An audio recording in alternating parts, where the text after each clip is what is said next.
L'an 2440. Rêve s'il en fut jamais. De Louis-Sébastien Mercier. Chapitre 33. Tableaux emblématiques. J'entrai dans une salle particulière où l'on avait représenté les siècles. On avait conservé à chaque, outre sa physionomie, les traits qu'il avait distingués de ses frères. Les siècles d'ignorance étaient revêtus d'une robe noire et lugubre. Le personnage, l'œil rouge et sombre, tenait en main une torche, et dans le fond découvrait un bûcher, des prêtres revêtus d'une étole, et des malheureux un bandeau sur le front qui se dévouaient, les uns les autres, au supplice des flammes. Plus loin, un enthousiaste fanatique, sans autre vertu qu'une imagination ardente, frappait celle de ses concitoyens, non moins inflammable, étonnant au nom de Dieu il entraînait une foule d'hommes, comme un troupeau dociles se précipite au cri du pasteur. Les rois ont quitté leur trône, ont abandonné leurs états dépeuplés, et croyant entendre la voix du ciel, ils courent se perdre, eux, leur couronne et leurs sujets, dans de vastes déserts. On voyait dans le fond du tableau le fanatisme marchant sur la tête des hommes, secouant ses flambeaux homicides, géant monstrueux. Ses pieds touchaient les deux bouts de la terre, et son bras tenant la palme du martyr s'élevait jusqu'aux nues. Celui-ci, moins ardent, plus contemplatif, livré au mystère et à l'allégorie, se précipitait dans le merveilleux. Toujours environné d'énigmes, il prenait soin d'épaissir les ténèbres qui l'environnaient.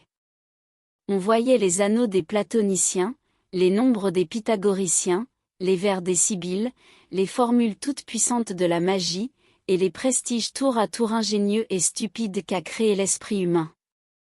Un autre tenait un astrolabe, consultait attentivement un calendrier, et calculait les jours heureux ou infortunés.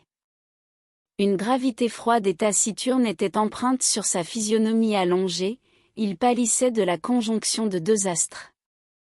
Le présent n'existait pas pour lui, et l'avenir était son bourreau, il avait même transporté son culte dans la ridicule science de l'astrologie, et il embrassait ce fantôme comme une colonne inébranlable. Celui-là, tout couvert de fer, ensevelissait sa tête dans un casque d'airain.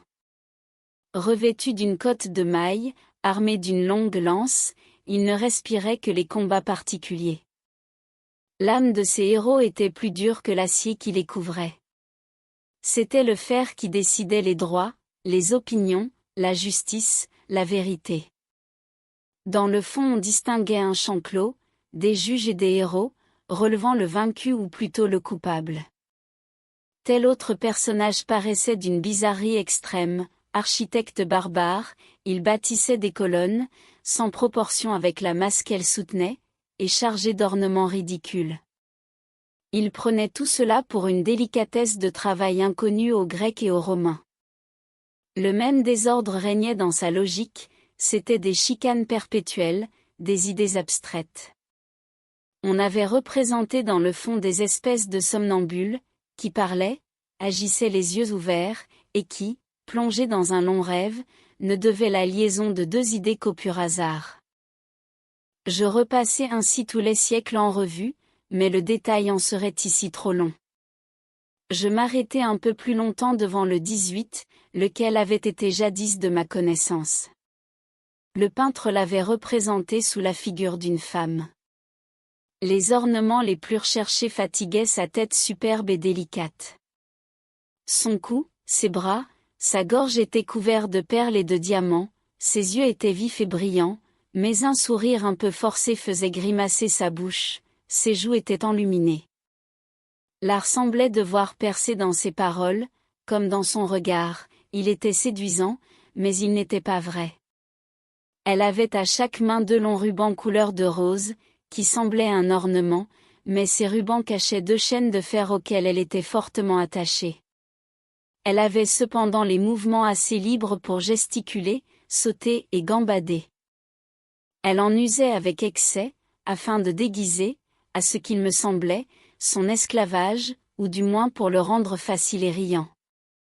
J'examinai cette figure en détail, et suivant de l'œil la draperie de ses vêtements, je m'aperçus que cette robe si magnifique était toute déchirée par le bas et couverte de boue. Ses pieds nus plongeaient dans une espèce de bourbier, et elle était aussi hideuse par les extrémités, qu'elle était brillante par le sommet. Elle ne ressemblait pas mal dans cet équipage à une courtisane qui se promène dans la rue à l'entrée de la nuit.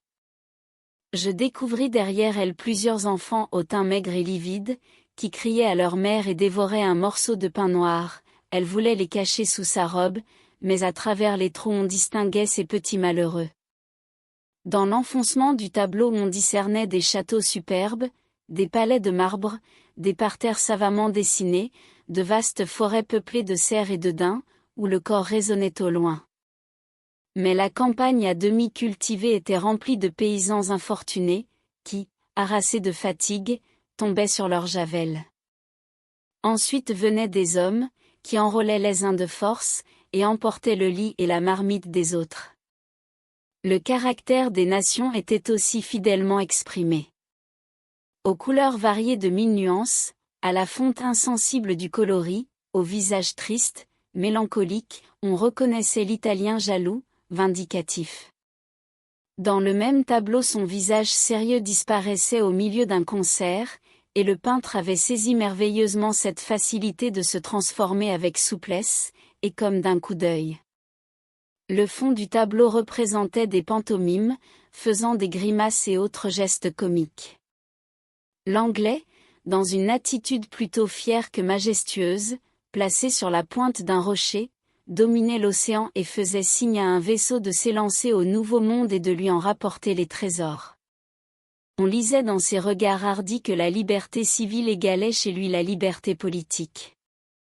Les flots opposés, grondant sous les coups de la tempête, étaient une harmonie douce à son oreille. Son bras était toujours prêt à saisir le glaive de la guerre civile, il regardait en souriant un échafaud d'où tombaient une tête et une couronne.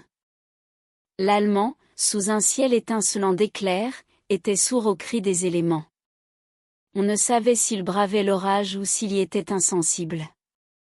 Des aigles se déchiraient avec furie à ses côtés, ce n'était pour lui qu'un spectacle. Renfermé en lui-même, il portait sur ses propres destins un œil indifférent ou philosophique. Le Français, plein de grâce noble et élevée, présentait des traits finis. Sa figure n'était pas originale, mais sa manière était grande. L'imagination et l'esprit se peignaient dans ses regards, il souriait avec une finesse qui approchait de la ruse. Il régnait dans l'ensemble de sa figure beaucoup d'uniformité. Ses couleurs étaient douces, mais on n'y remarquait pas ce coloris vigoureux ni ces beaux effets de lumière qu'on admirait dans les autres tableaux. La vue était fatiguée par une multiplicité de petits détails qui se nuisaient réciproquement. Une foule innombrable portait de petits tambourins et s'agitait beaucoup pour faire du bruit, elle croyait imiter le fracas du canon, c'était une chaleur aussi pétulante, aussi active, que faible et passagère. Merci d'avoir écouté cette vidéo. Si cette vidéo vous a plu, vous pouvez vous abonner gratuitement à la chaîne Coin Livre Audio. N'oubliez pas de liker avec le pouce vers le haut. Vous pouvez aussi me laisser un commentaire. À bientôt.